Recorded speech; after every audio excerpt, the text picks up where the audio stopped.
Hey student, welcome to my class. आज की class 12 के बिजनेस स्टडीज के चैप्टर 1 पे बेस्ड है, जिसका नाम है nature and significance of management. इस चैप्टर में हम मैनेजमेंट के सारे एस्पेक्ट्स के बारे में डिस्कस करेंगे। तो चलिए बात करते हैं मैनेजमेंट की। जब हम मैनेजमेंट को डिफाइन करने की कोशिश करते हैं तो आप सर्टेन वर्ड्स को काफी ज्यादा ध्यान से समझने की कोशिश कीजिएगा। ये मैनेजमेंट है क्या? जहां तक मैनेजमेंट टर्म के डेफिनेशन की बात आती है तो मैनेजमेंट एक प्रोसेस है। क्या है? मैनेजमेंट एक प्रोसेस है जिसमें काम किया नहीं जाता, जिसमें काम करवाया जाता है। So you can say that management is a process in which work is done by others. Management क्या है? एक ऐसा प्रोसेस है जिसमें किसी दूसरे से काम करवाया जाता है या फिर कोई दूसरा काम करता है। लेकिन काम करवाने के अपने बहुत सारे तरीके होते हैं। जब हम काम करवाते हैं तो उस काम में हमें दो चीजों का बहुत ध्यान रखना पड़ेगा और वो दो चीज क्या हो जाती है? First is effectiveness and second is efficiency. क्या हो जाता है? First is effectiveness and second is efficiency. तो आप ये कह सकते हो management refers to the process of getting things done by others in effective and efficient manner. Management क्या है? एक ऐसा प्रोसेस है जिसमें getting things done by others मतलब किसी दूसरों से काम करवाना है अपने को, लेकिन जो भी हम काम करवाएंगे वो काम अच्छा होना चाहिए। और अच्छा होने का यहाँ पे दो स्टैंडर्ड है, और पहला स्टैंडर्ड है इफेक्टिवनेस एंड दूसरा स्टैंडर्ड है इफिशिएंसी। अब सवाल यहाँ पे ये आता है कि सर इफेक्टिवनेस क्या होता है और इफिशिएंसी क्या होता है? ध्यान से सुनिएगा। जब सही काम सही समय पे कंप्लीट हो इसे कहा जाता है effective work. I repeat, when you perform right work on right time which means you have done your work effectively. ध्यान से समझ लीजिएगा। साथ ही साथ आपके सामने सेकंड वर्ड आ जाता है, दैट्स कॉल्ड इफिशिएंसी। अब सवाल है कि इफिशिएंसी क्या होता है? तो अगर आप किसी भी काम को एक प्रॉपर ऑप्टिमम कॉस्ट पे करते हो विदाउट वेस्टेज या फिर वेस्टेज को मिनिमाइज करके अगर आप किसी भी काम को परफॉर्म करते हो तो उस काम को यहां पे इफिशिएंट कहा जाएगा। आप कंफ्यूज हो सकते हो, सर ई से इफेक्टिव है और ई से इफिशिएंट है, लेकिन इसको ध्यान रखने के लिए मैं आपको कुछ बेसिक बात बताता हूं जिससे आप आइडेंटिफाई कर लोगे कि इफेक्टिवनेस का रिश्ता किसके साथ है और इफिशिएंसी का रिश्ता किसके साथ है। सुनिए जरा, जब हम इफेक्टिवनेस की बात करते हैं तो हमारे सामने एक अल्फाबेट आता है, दैट्स कॉल्ड टी, जिसपे हम ज्यादा प्रेशर डालते हैं, दैट्स कॉल्ड इफेक्टिवनेस। क्या? इफेक्टिवनेस। एंड इफेक्टिवनेस में टी रिप्रेजेंट करता है टाइम को। करता नहीं, मैं सिंपली इसको समझने के लिए, याद रखने के लिए रिलेट करवाने की कोशिश कर रहा हूं कि अगर आपसे कोई पूछे कि बताओ इफेक्टिवनेस क्या होता है, तो आप इसको रिलेट कर सकते हैं कि इफेक्टिवनेस टी रिप्रेजेंट करेगा टाइम, मतलब सही काम को सही समय पे, राइट वर्क को ऑन राइट टाइम जब हम कंप्लीट करते हैं, व्हिच मींस हम यहां पे इफेक्टिवली वर्क को परफॉर्म कर रहे हैं। ठीक उसी तरीके से जब हम इफिशिएंसी की बात करते हैं तो इफिशिएंसी में आपके सामने सी ज्यादा आपको समझ में आता है और ये सी रिप्रेजेंट करेगा आपके कॉस्ट को। सो यहां पे इफिशिएंसी का रिश्ता कॉस्ट के साथ है और इफेक्टिवनेस का रिश्ता टी के साथ है। तो इसीलिए जब आपके सामने एक्सप्लेन करने की बारी आए या फिर इफेक्टिवनेस और इफिशिएंसी में डिफरेंशिएट करने की बारी आए तो आप कंफ्यूज मत होइएगा कि आप इफिशिएंसी में लिख दिया आपने टाइम और इफेक्टिवनेस में लिख दिया कॉस्ट। नो, अगर आप ऐसा करेंगे तो आप बहुत बड़ी गलती कर देंगे, क्योंकि इन दोनों वर्ड्स की मीनिंग ही बदल जाएंगे। इसलिए ध्यान रख लीजिएगा, जब आप मैनेजमेंट टर्म को डिफाइन करें तो आप इन तीनों वर्ड का यूज तरीके से करेंगे। तो चलिए मैं फिर से आपके लिए मैनेजमेंट डिफाइन कर देता हूं, that management refers to process of getting things done by others in effectiveness and in efficient manner। मतलब इफेक्टिव और इफिशिएंट काम करवाना किसी दूसरे से, इसी को कहा जाता है मैनेजमेंट। तो यहाँ पे कंक्लूजन आपके सामने क्या आता है? कंक्लूजन आपके सामने ये आता है कि एक बंदा है, जिस बंदे का नाम मैनेजर है, वो एक काम परफॉर्म करता है जिस काम का नाम है मैनेजमेंट, और इसके तहत उसको काम करना नहीं होता, उसको दूसरों से काम करवाना होता है। एंड यही आपके मैनेजमेंट का एक बेसिक कॉन्सेप्ट है। अब बात आती है, जब हम प्रोसेस की बात करते हैं तो प्रोसेस रिप्रेजेंट करता है मल्टीपल फंक्शंस ऑफ मैनेजमेंट के। साथ ही साथ अगर हम फंक्शंस की बात करते हैं तो स्टैंडर्ड आपके सामने 5 फंक्शन का जिक्र किया जाएगा। आगे हर एक फंक्शन एक एक चैप्टर में तब्दील होता आपको नजर आएगा। तो अगर आप प्रोसेस की बात करते हैं तो आप ये कह सकते हैं कि process includes various functions of management like planning, organising, staffing, directing and controlling. तो process reflects functions of management which includes 5 functions. Effectiveness represents time of the work and efficiency represents cost of the work. तो चलिए, उम्मीद है आपको मैं management समझा पाया होऊंगा, आपको समझ में आ भी चुका होगा। नेक्स्ट हम बात करेंगे अब इस चैप्टर के सेकंड टॉपिक पे, और वो है मैनेजमेंट के फीचर्स। ठीक है सर, आपने तो मुझे बता दिया मैनेजमेंट क्या होता है, अब आप मुझे ये बता दीजिए कि मैनेजमेंट का कैरेक्टरिस्टिक्स क्या है, मैनेजमेंट के फीचर क्या हैं। चलिए, आपके सामने आप देख रहे होंगे 7 स्टैंडर्ड फीचर्स हैं मैनेजमेंट के, जिसे समझने की हमें जरूरत है। सबसे पहला फीचर क्या है? Management is a goal oriented process. आप सिंपल सी बात सोचिए, अगर आप किसी कंपनी में एज अ मैनेजर के तौर पे अपॉइंटेड हो, क्योंकि अपनी मेंटालिटी बहुत ध्यान से मेंटेन कीजिएगा, अपनी माइंडसेट को ध्यान से सेट कीजिएगा, ताकि आप इन सभी कॉन्सेप्ट्स को इमेजिन कर पाएं, क्योंकि जब तक आप इमेजिन नहीं कर पाएंगे आप सिंपली रटते रह जाएंगे, आपको समझ में नहीं आएगा। तो इसीलिए आप एक मैनेजर के तरीके से सोचने की पूरी कोशिश कीजिएगा। जैसा मैंने कहा कि आप किसी कंपनी में एज अ मैनेजर के तौर पे अपॉइंटेड हैं, तो आप अगर कोई भी काम करते हो तो हर काम का कहीं ना कहीं कोई रीजन होता है। अगर मान लेते हैं आप नए एम्प्लॉइज को लेके आ रहे हो, उसके पीछे भी कोई रीजन होगा। ठीक है, आप मे भी अपने ऑर्गेनाइजेशन में कॉस्ट कट कर रहे हो, उसके पीछे भी रीजन होगा। आप एडवर्टीजमेंट पे इस बार खूब बल्क में पैसा लगा रहे हो, उसके पीछे भी कहीं ना कहीं रीजन होगा। व्हिच मींस जब एक मैनेजर कोई भी काम परफॉर्म करता है तो उसके पीछे एक स्टैंडर्ड रीजन होता है, और उसी रीजन को यहाँ पे गोल के तौर पे लिया जाता है। दैट्स योर एंड पॉइंट, जिसके लिए आप सारी कहानी यहां पे तैयार करने की कोशिश करते हो। तो इसलिए कहा जाता है कि management is a goal oriented process. आप हमेशा एक गोल की तरफ अपनी पूरी फोकस रखते हो, और उस गोल को अचीव करने के लिए आप सारे वर्क परफॉर्म करने की पूरी कोशिश करते हैं। तो इसीलिए management is a goal oriented process. Second feature है management is a group activity.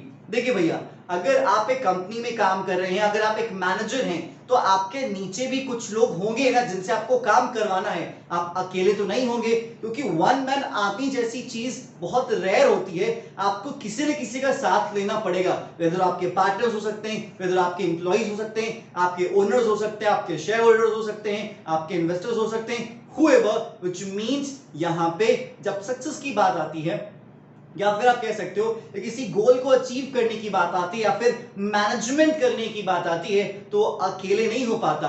उसमें बहुत सारे लोग होते हैं, कोई काम करता है, कोई काम करवाता है, और सबके अपने अपने जॉब्स होते हैं। इसलिए कहा जाता है कि management is a group activity. Management अकेले नहीं हो पाता, सबकी अपनी अपनी वर्क होती है, सबका अपना अपना जॉब प्रोफाइल होता है, सबको अपना अपना काम करता है, तब जाके मैनेजमेंट कंप्लीट होता है। नेक्स्ट है मैनेजमेंट इज ऑल परवेसिव।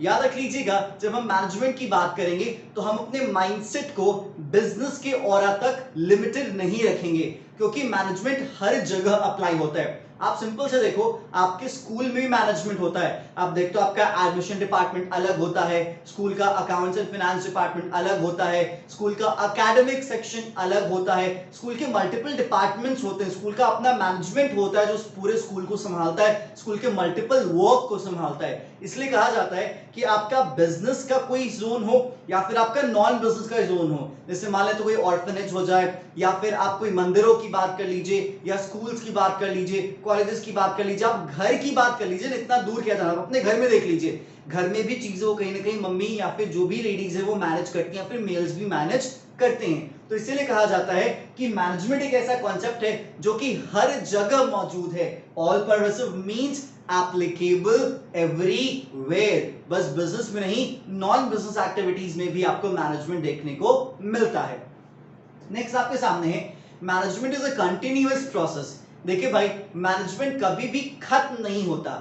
जैसा कि आपको पहले बताया गया कि मैनेजमेंट एक गोल ओरिएंटेड है, एक गोल के अकॉर्डिंग आपका मैनेजमेंट होता जाएगा। और एक इंसान की जिंदगी में कोई एक गोल नहीं होता। हाँ जी, एक एंड गोल हो सकता है, लेकिन उसके बहुत सारे टारगेट्स होते हैं, उसके बहुत सारे ऑब्जेक्टिव्स होते हैं, शॉर्ट टर्म होता है, लॉन्ग टर्म होता है। उसी तरीके से यहाँ पे हर एक ऑब्जेक्टिव को अचीव करने के लिए आपको मैनेजमेंट करना पड़ता है। आप एक कंपनी की लाइफ की प्रोफाइल देखिएगा, आप टाटास की बात कर लीजिए, 100 साल से भी पुरानी कंपनी हो चुकी है, व्हिच मींस जब तक कंपनी चलती रहेगी तब तक मैनेजमेंट चलता रहेगा। जिस तरीके से बिजनेस ऑर्गेनाइजेशन को आमतौर पे परपेचुअल सक्सेशन की तरफ बढ़ाने की कोशिश की जाती है, और जब तक बिजनेस रहता है तब तक उसमें मैनेजमेंट रहता ही है। इसीलिए कहा जाता है management is a continuous process, वो कभी खत्म नहीं होता, वो ऑर्गेनाइजेशन के लाइफ के साथ साथ आगे बढ़ते जाता है। हाँ, ये बात की बात है कि ऑर्गेनाइजेशन की जब जिंदगी नहीं, जब ऑर्गेनाइजेशन ही नहीं है, कोई प्लेस ही नहीं है, तो मैनेजमेंट भी नहीं होगा। नेक्स्ट आपके सामने है management is a multi dimensional function. अब सवाल है कि सर ये मैनेजमेंट मल्टी डायमेंशनल फंक्शन क्या होता है? जब हम मैनेजमेंट करते हैं तो मैनेजमेंट में हम कोई एक चीज नहीं करते। यहाँ पे 3 एस्पेक्ट्स हैं जिनके मैनेजमेंट आपको करने पड़ते हैं, जिन चीजों का आपको मैनेज करना पड़ता है। First is management of work, second is management of people, and third is management of operation. For example, हम एग्जाम्पल लेके चलते हैं। मान लेते हैं कोई शू मैन्युफैक्चरिंग की कंपनी है, ठीक है, कोई शू मैन्युफैक्चरिंग कंपनी है, एक कंपनी जो कि जूते बनाती है। अब उस कंपनी का जो मेजर काम है वो शू मैन्युफैक्चरिंग है, जूते बनाना है। तो जूते सही से बने overall, this is what we call management of work. लेकिन जूते बनाने के लिए आपको शू का जो डिजाइनर है, क्योंकि शू के डिजाइनर्स भी आते हैं, उनको हायर करना पड़ेगा। जो जूते बनाने वाले लोग होते हैं, जो एक्चुअल वर्कर्स होते हैं, वो आपको हायर करना पड़ेगा। जिस मशीन से जूते बनेंगे उस मशीन को देख रेख करने के लिए इंजीनियर्स को हायर करना कहीं ना कहीं पड़ेगा, व्हिच मींस आपको बहुत सारे लोगों को लेकर आना पड़ेगा। बिकॉज याद रख लीजिएगा, ह्यूमन आपके लिए बहुत इंपॉर्टेंट कैपिटल होता है, बहुत इंपॉर्टेंट रिसोर्स होता है, जिसके दम पे आप पूरी ऑर्गेनाइजेशन को आगे बढ़ाते हो। तो किस बंदे को लेके आया जाए, किसको नहीं लेके आया जाए, किसको कितना पेमेंट दिया जाए, किसको कितना पेमेंट नहीं दिया जाए, लोगों की वर्किंग कंडीशंस अच्छी रहे, जो मेरे एम्प्लॉइज हैं वो सैटिस्फाइड रहें, ये सारी चीजों की जो कहानी होती है उसे ही कहा जाता है मैनेजमेंट ऑफ पीपल। उसके बाद आता है मैनेजमेंट ऑफ ऑपरेशन। जैसा मैंने कहा कि भाई जूते बने, this is what we call management of work. लेकिन जूते बनने के लिए आप देखते होगे लेदर्स आएंगे, लेदर की शीट्स को क्लीन किया जाएगा, फिर क्लीन करने के बाद उसको प्रेस किया जाएगा, प्रेस करने के बाद उसकी कटिंग होगी, कटिंग करने के बाद फिर उसको मोल्डिंग में, शेप में रखा जाएगा, फिर उसकी सिलाई होगी, फिर जाके पॉलिशिंग होगी, फिर जाके उसकी लेबलिंग होगी, पैकेजिंग होगी, वेयर हाउस में जाएगा, फिर जाके बाजार में उसको पहुंचाया जाएगा। तो हर एक काम सीक्वेंस में जो भी आपके यहाँ काम किया जा रहा है, उस मेजर टास्क को कंप्लीट करने के लिए this is what we call management of operation. Suppose that अगर मान लेते हैं जूतों की सिलाई अच्छे से नहीं हुई, लेकिन जो लेदर की क्वालिटी वो बहुत अच्छी है, लेदर प्रेस बहुत अच्छा हुआ, लेकिन सिलाई अच्छी नहीं हुई, तो क्या यहाँ पे आपका जो काम है वो इफेक्टिव हो पाएगा क्या, या इफिशिएंट हो पाएगा क्या, या फिर जो आपको एक्सपेक्टेड रिटर्न मिलना चाहिए वो मिल पाएगा क्या? नहीं, क्योंकि एक ऑपरेशन से आप चूक गए, और वो ऑपरेशन था उन जूतों की सिलाई अच्छे से होनी चाहिए थी। इसलिए कहा जाता है कि हर एक छोटे छोटे एक्टिविटीज को प्रॉपर तरीके से करना, this is what we call management of operation. अपने एम्प्लॉय का खासा ख्याल रखना, ह्यूमन रिसोर्स को काफी अच्छे से हैंडल करना, this is what we call management of people, and overall major task को अच्छे से इफेक्टिवली और एफिशिएंटली कंप्लीट करना, this is what we call management of work. तो इसलिए कहा जाता है कि आप मैनेजमेंट के एक एस्पेक्ट को मत देखिए, मैनेजमेंट के मल्टीपल एस्पेक्ट्स होते हैं, और इसीलिए कहा जाता है management is a multi dimensional function. That's it. Next आपके सामने है management is a dynamic function. भैया मैनेजमेंट डायनामिक फंक्शन कैसे है? जैसे एक छोटा सा एग्जांपल है, अगर मैं आपको बताऊं, मैकडॉनल्ड्स, ठीक है, अगर आप मैकडॉनल्ड्स की बात करते हो तो मैकडॉनल्ड्स अगर इनिशियली जब इंडिया में नहीं आया था तो वो आमतौर पे हैमबर्गर्स के लिए या फिर ऐसे बर्गर्स के लिए फेमस है, इसमें मीट होता था। क्या होता था? मीट होता था। लेकिन जब मैकडी इंडिया में आता है तो उसको देखने को मिलता है कि मे बी जो मेरा प्रोडक्ट है वो मे बी ना चले, ठीक है, डर था मैकडी को, ठीक है, मैकडॉनल्ड्स को। तो मैकडॉनल्ड्स जब इंडिया में आया तो उसने अपना पूरा पूरा मेन्यू ही बदल दिया। उसने इंडियन क्रूजीन के अकॉर्डिंग अपनी मेन्यू लगाई ताकि वो इंडिया में इफेक्टिवली और एफिशिएंटली काम कर सके, इंडिया के मार्केट में टिक सके। तो आप सोचिए कि मैकडॉनल्ड जब इंडिया में आता है तो अपनी पूरी की पूरी मेन्यू प्रोफाइल को ही बदल देता है। मतलब डायनेमिक फंक्शन का यहां पे वो इंप्लीमेंटेशन दिखाता है, वो डायनेमिक फंक्शन को इंप्लीमेंट करता है। डायनेमिक का मतलब क्या होता है? चेंजेबल, मतलब माहौल के अकॉर्डिंग, बिजनेस एनवायरनमेंट के अकॉर्डिंग, सिचुएशन के अकॉर्डिंग बदलना जरूरी है, क्योंकि अगर आप नहीं बदलिएगा तो शायद आप एक हिस्ट्री के पेजेस में नजर आएंगे। तो इसलिए कहा जाता है कि यहाँ पे मैनेजमेंट एक डायनेमिक फंक्शन है, वो टाइम टू टाइम बदलते रहता है, एनवायरनमेंट के अकॉर्डिंग बदलते रहता है, क्योंकि बदलना जरूरी है, अपडेट लाना जरूरी है। और अगर आप नहीं लाएंगे तो आप शायद नोकिया बन जाए, लेकिन अगर आप लेके आएंगे तो शायद आप एप्पल भी बन सकते हैं। नेक्स्ट यहाँ पे कहता है management is a intangible force. ठीक है, मैनेजमेंट इंटैंजिबल फोर्स है, व्हिच मींस वो हमें दिखाई नहीं देता। छोटा सा एग्जांपल, आप उसको भी एग्जांपल नहीं समझिएगा। जैसे किसी किसी शादी पार्टीज में हम जाते हैं, खाना बहुत मजेदार होता है, ठीक है, हमें पता होता है कि हाथ कहाँ धोना है, पानी की अवेलेबिलिटी कहाँ है, हमें पता है कि हाँ जी हमें जो फास्ट फूड के काउंटर्स हैं वो कहाँ हैं। तो एकदम खूब एकदम खा पी के लोग मजे से, जब सिस्टम बहुत अच्छा होता है तो जब निकलते हैं शादी से तो कहते हैं वर्मा जी ने मैनेजमेंट बड़ा अच्छा करा था। अब वर्मा जी ने मैनेजमेंट बड़ा अच्छा करा था मतलब क्या?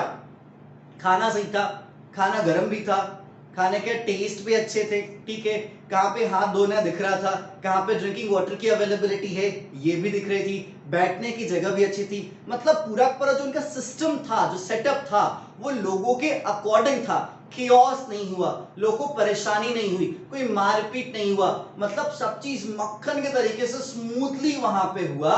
तो ये फील आया कि हाँ जी मैनेजमेंट बड़ा अच्छा था, क्योंकि इसी चीज को तो मैनेजमेंट कहते हैं। क्योंकि मैंने क्या कहा, मैनेजमेंट इज ऑल परवेसिव, बस बिजनेस में नहीं होता मैनेजमेंट, हर जगह होता है। और इसीलिए जब आपका मैनेजमेंट होता है तो मैनेजमेंट दिखाई नहीं देता, मैनेजमेंट फील होता है। और दैट्स व्हाई हम यहां पे कह सकते हैं management is a intangible force. तो यहां पे आपके मैनेजमेंट के सारे फंक्शंस हैं। आप अपने बुक को रेफर कीजिए, एक एक वर्ड्स को देखिए, कोई प्रॉब्लम है तो जरूर कांटेक्ट करने की कोशिश कीजिएगा। तब तक के लिए goodbye and stay tune for next videos. Thank you so much.